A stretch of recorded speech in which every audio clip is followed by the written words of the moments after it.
Week 2, January 20th to 22nd. Matthew 6, January 23rd to 24th. Matthew 7, January 25.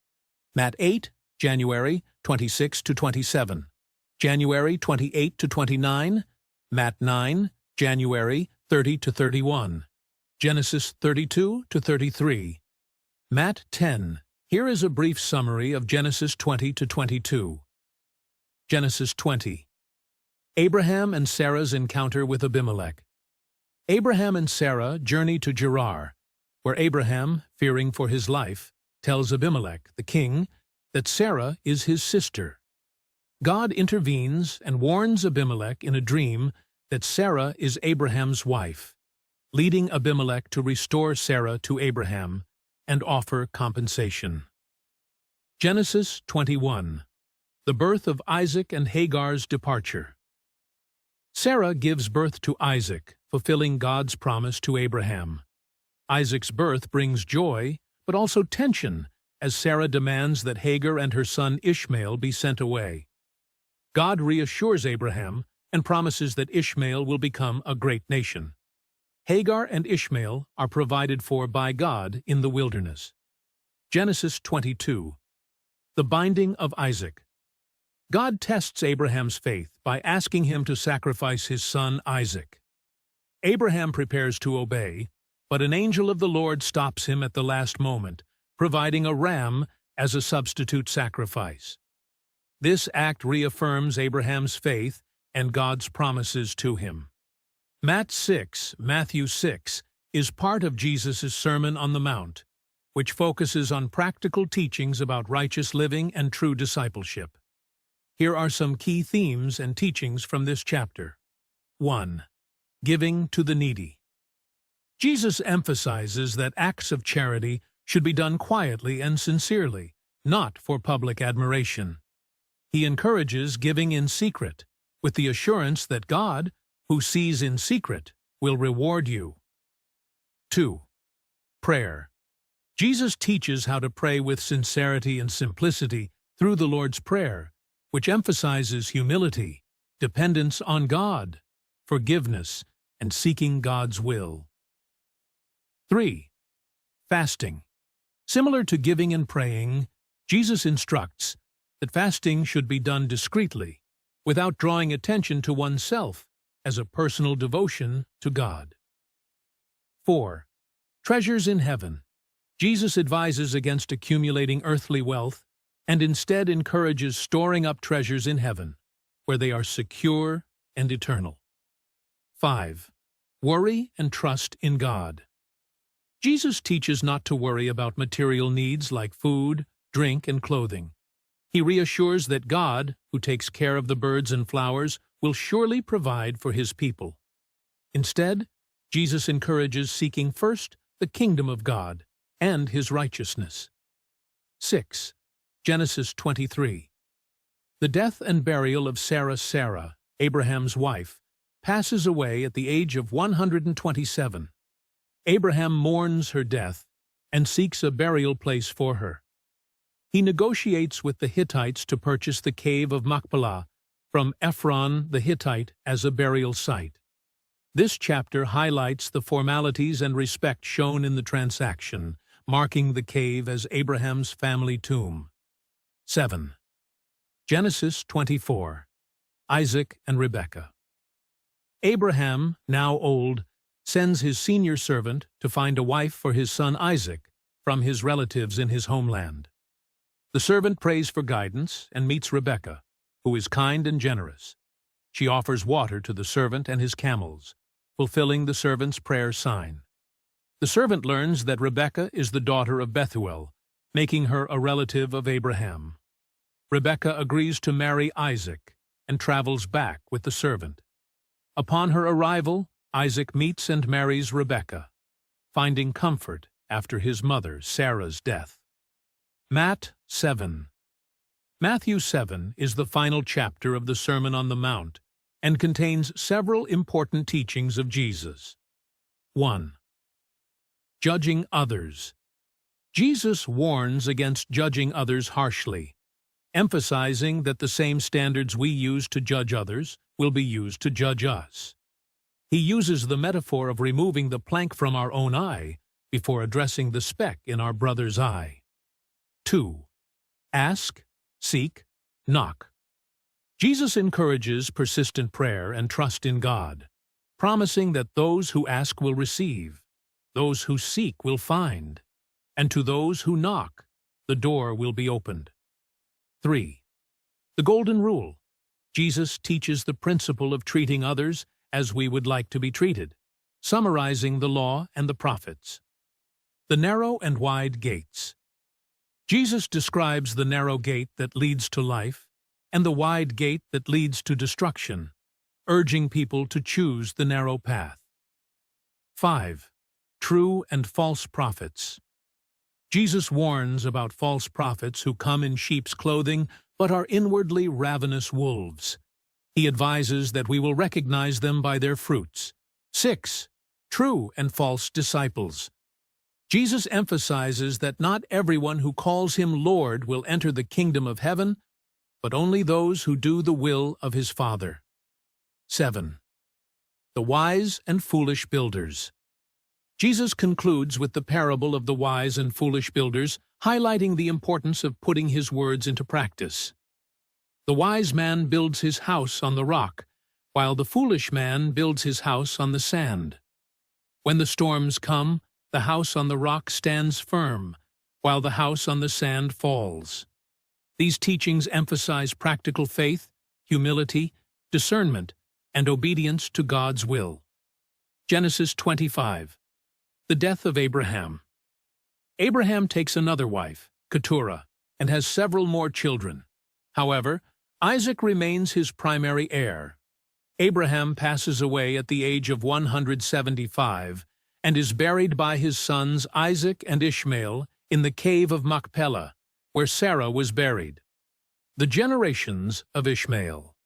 The chapter briefly lists the descendants of Ishmael, noting that he had 12 sons who became leaders of their own tribes. The birth of Esau and Jacob. Isaac marries Rebekah, and after 20 years of marriage, they have twin sons, Esau and Jacob. The twins struggle within Rebekah's womb, and God reveals that 2 nations are in her womb, with the older serving the younger. Esau, the older, is a skilled hunter, while Jacob is a quiet man who stays at home. Esau sells his birthright. One day, Esau comes home famished from hunting, and Jacob offers him stew in exchange for his birthright. Esau agrees, showing disregard for his birthright. Matthew 8 is rich with examples of Jesus' authority and compassion, as he performs various miracles and teaches about faith. Here are the main events in this chapter. 1. Healing a man with leprosy. A leper approaches Jesus and says, "Lord, if you are willing, you can make me clean." Jesus touches him and heals him instantly, showing his willingness and power to cleanse. 2. Healing the centurion's servant. A Roman centurion asks Jesus to heal his servant, who is paralyzed and suffering. The centurion demonstrates great faith, believing that Jesus can heal his servant with just a word. Jesus is amazed by his faith and heals the servant from a distance. 3. Healing Peter's mother-in-law. Jesus visits Peter's house and heals Peter's mother-in-law, who is bedridden with a fever. She is healed immediately and begins to serve them. 4. Healing many. In the evening, many people who were demon-possessed or sick are brought to Jesus, and he heals them all, fulfilling the prophecy of Isaiah about the Messiah bearing our infirmities. 5. The cost of following Jesus. A teacher of the law and another disciple express their desire to follow Jesus. Jesus emphasizes the commitment required to follow him, indicating that it might involve sacrifices and hardships. 6. Calming the storm. While crossing the Sea of Galilee, a violent storm threatens the boat. The disciples wake Jesus, who rebukes the wind and waves, calming the storm and demonstrating his authority over nature. The disciples are amazed and question what kind of man Jesus is. 7. Healing 2 demon-possessed men. In the region of Gerar, Jesus encounters 2 men possessed by demons. The demons recognize Jesus and beg to be cast into a herd of pigs. Jesus commands them to leave the men, and the demons enter the pigs, causing the herd to rush into the lake and drown. The townspeople, frightened by what happened, ask Jesus to leave their region. These accounts highlight Jesus' power over illness, nature, and spiritual forces, as well as the faith required to follow him. Genesis 26-27. Genesis 26. Isaac and Abimelech. Isaac settles in Gerar due to a famine, and, like his father Abraham, claims that his wife Rebekah is his sister to avoid being killed. King Abimelech discovers the truth and orders his people not to harm them. Isaac prospers, which leads to envy among the Philistines. Abimelech asks Isaac to move away due to his growing wealth.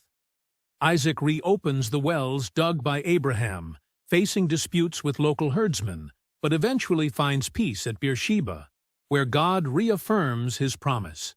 Abimelech visits Isaac to make a peace treaty. Genesis 27. Jacob gets Isaac's blessing. Isaac, old and nearly blind, plans to bless Esau, his elder son.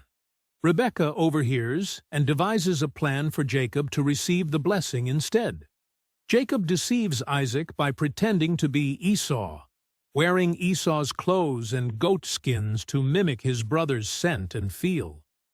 Isaac, convinced he is blessing Esau, gives Jacob the blessing meant for the firstborn.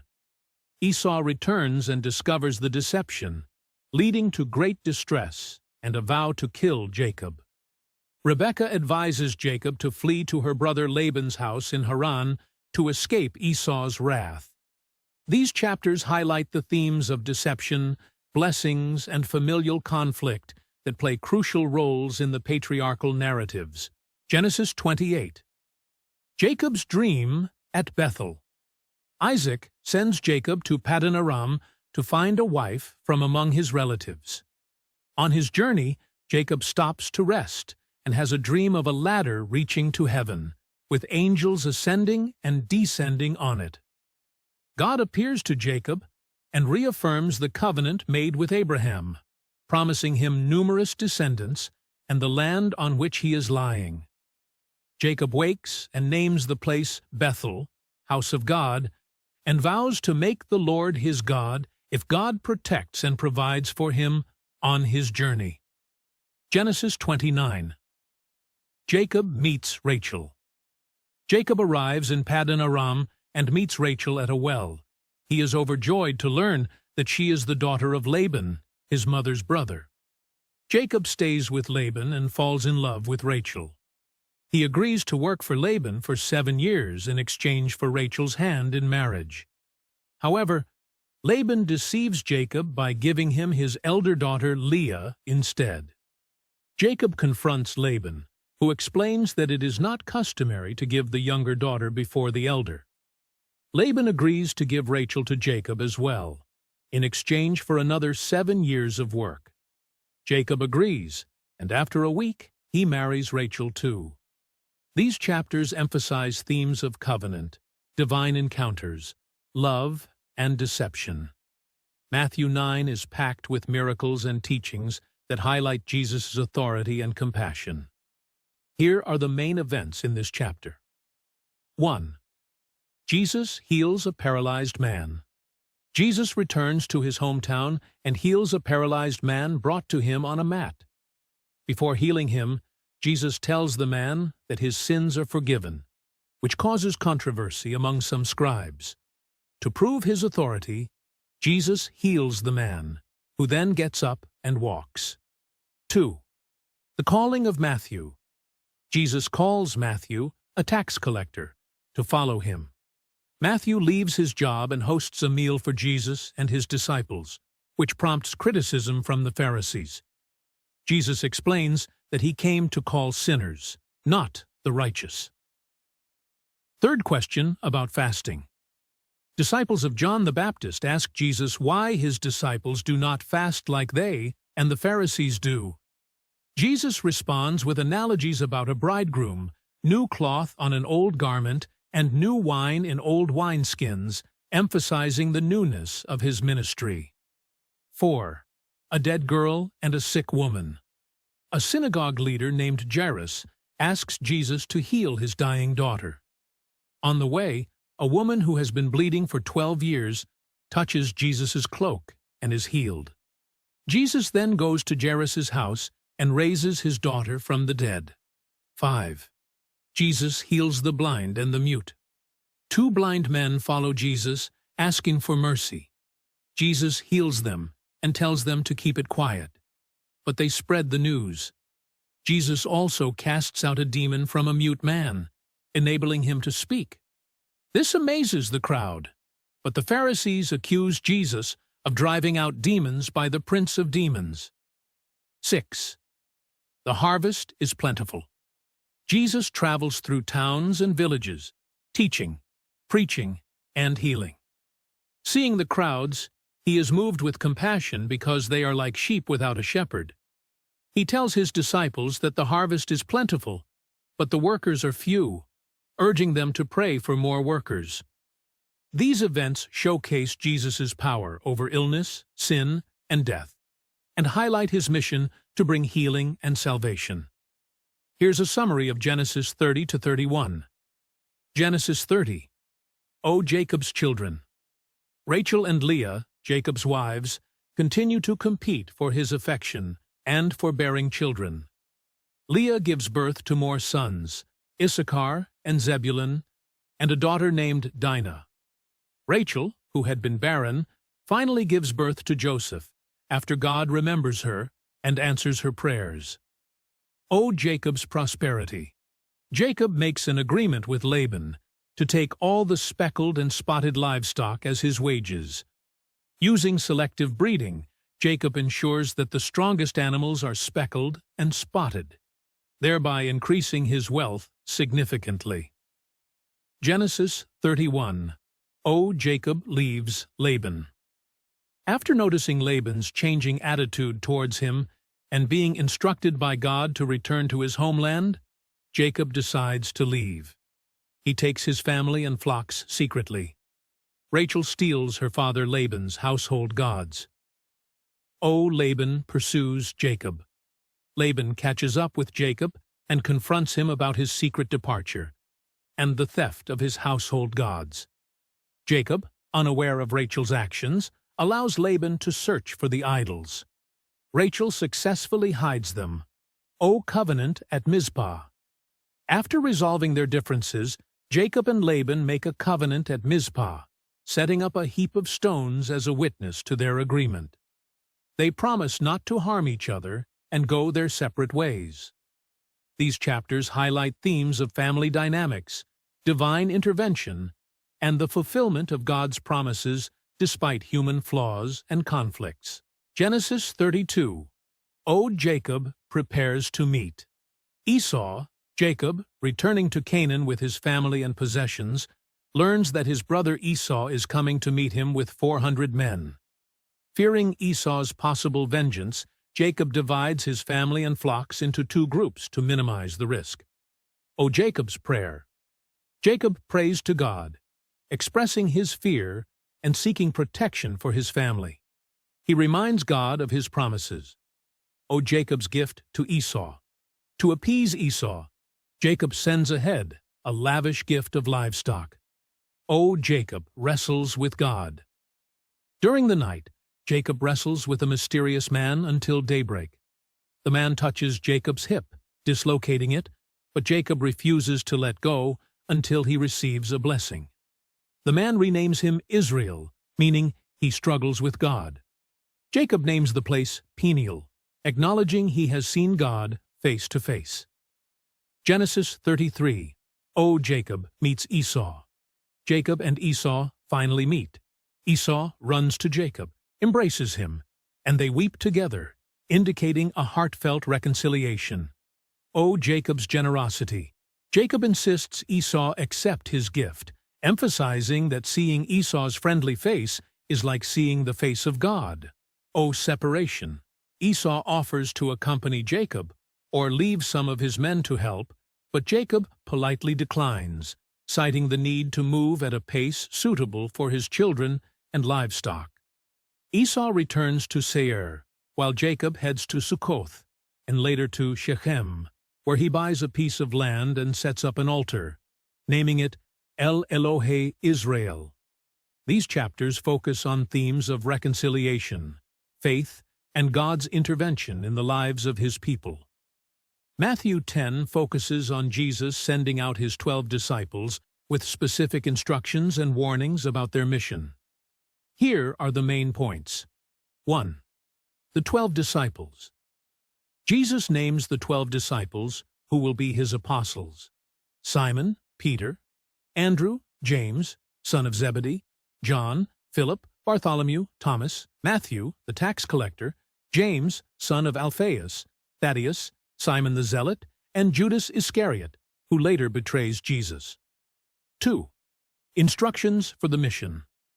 Jesus sends the disciples to the lost sheep of Israel, instructing them to preach that the kingdom of heaven is near, heal the sick, raise the dead, cleanse those with leprosy, and drive out demons. They are to go without gold, silver, or extra clothes, relying on hospitality for their needs. 3. Persecution and fear.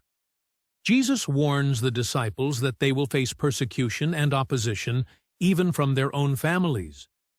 He encourages them not to be afraid, as they are valued by God, and promises that the Spirit will provide the right words when they are brought before governors and kings. 4th, divisive nature of the gospel. Jesus explains that his message will bring division, even within households, as some will accept him and others will reject him. He emphasizes the importance of loving him above all others, even one's own family. 5. The cost of discipleship. Jesus speaks about the sacrifices involved in following him, including taking up one's cross and losing one's life for his sake in order to find true life. 6. Rewards. Jesus promises that those who welcome his disciples and support their mission will receive a reward, and that even small acts of kindness, such as giving a cup of cold water to one of his followers, will not go unnoticed by God. These teachings highlight the commitment, courage, and faith required to be a disciple of Jesus.